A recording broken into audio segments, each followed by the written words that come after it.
autistic brother poured maple syrup on his crush as a way to tell her she's really sweet, and now she's pressing charges. My brother is currently 15 years old and he has high-functioning autism. He is an intelligent person, he reads, writes poems, is interested in history, and is overall a smart person. However, a problem with him is that, like most autistic people, he struggles with socializing, and sadly a lot more than most people on the spectrum. Even within the family, he pulls pranks on us, pranks that are not funny at all and pranks which cross boundaries. I have been the victim of an SSI prank despite him knowing that my best friend committed SSI. I scolded him after, and even though he apologized for upsetting me, he was still seemingly unable to understand why this was wrong. He pranked my mother too many times, one of his pranks being slapping her behind with a spatula over and over and going, "Order up Squidward," which I don't even understand how that can be a prank. We do forgive him for these things, however, and we love him, as he is a really sweet boy but just doesn't understand social cues. One thing that he greatly struggles with is interacting with women. I try to give my best advice to him, telling him to be confident, be himself, and try to make her laugh. That kind of backfired when the first time he ever went on a date, he spent the entire time trying to make her laugh by telling her SpongeBob-themed jokes. They are actually quite funny though. Why is Patrick so dumb? Because he lives under a rock. Anyway, my brother has recently developed a crush on a girl in his class. I know the girl, her name is Kim and she is really sweet. I am friends with her older sister. Well, my brother and I are very close, and he told me about Kim for the first time a month and a half ago. He told me that he thought she was really pretty and he couldn't stop staring at her whenever they shared class. I told him that it's really cute that he has a crush, but advised him to stop staring at her as it can make women uncomfortable. He responded by saying, "Yeah, I know, she has already told me to stop being weird and looking at her once, so I've stopped." I don't get the big problem though. I went on to explain to him why the staring would make her uncomfortable, as people generally don't like being watched as it feels like their personal space is being invaded. He responded, "I'm not invading her personal space. It's not like I'm running over to her giving her a massive hug before each class." I told him that's how it is, and you can also invade people's personal space mentally, not just physically. We had to talk about it where I told him that he will have to eventually just approach the girls he likes, he can't forever resort to loving them from a distance. This seemed to strike a chord in him. I have told him this before, but it seemed to connect this time, and I was truly pleased about that.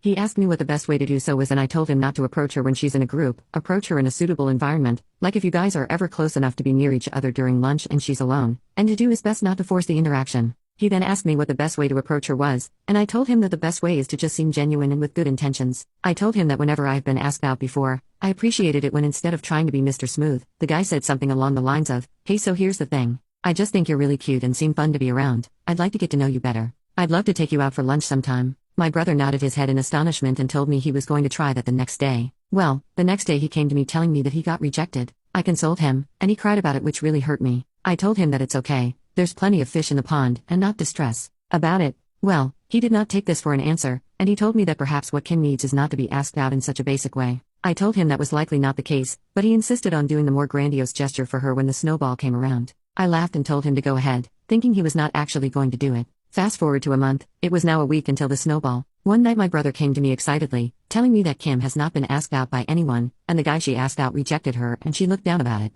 He told me this was his chance and told me he had something amazing prepared for her. I asked him if he was actually going to go through with whatever he planned to, and he said yes. I asked him what it was and he told me not to worry. And like an idiot, I didn't worry. It's not like he would lather himself in peanut butter and walk up to her asking her to be the crunchy to his smooth. Well, the next day my brother enacted the plan. I was not there to see it, but the recount I got from my brother made me go through the entire scope of human emotions all within the space of 5 minutes, as well as experience the 5 stages of grief. Turns out my brother found out weeks prior that Kim really likes pancakes with maple syrup by eavesdropping one of her conversations with her friends, and he decided to use this to his advantage. So he came into school with a glass bottle of maple syrup. He waited until lunch when Kim was sitting at a table and eating food, and he walked up behind her and planted a piece of paper on the desk that said, "You're sweeter than maple syrup, will you go to the snowball with me?" Then proceeded to rain maple syrup down onto her head. She got up and screamed, then started crying while yelling at my brother, calling him a selection of names, even referring to him as a and R-worded douchebag. Someone on the table next to him was recording the video her friends got in my brother's face, and one of them proceeded to slap him. Embarrassed, my brother didn't even try to defend himself and left. He didn't even do anything. He just came home and waited for me or our parents to come home. My parents came home and had already found out from the school what happened, and they were extremely disappointed with my brother, and he threw me under the bus, pointing to me and saying she said it was okay to do.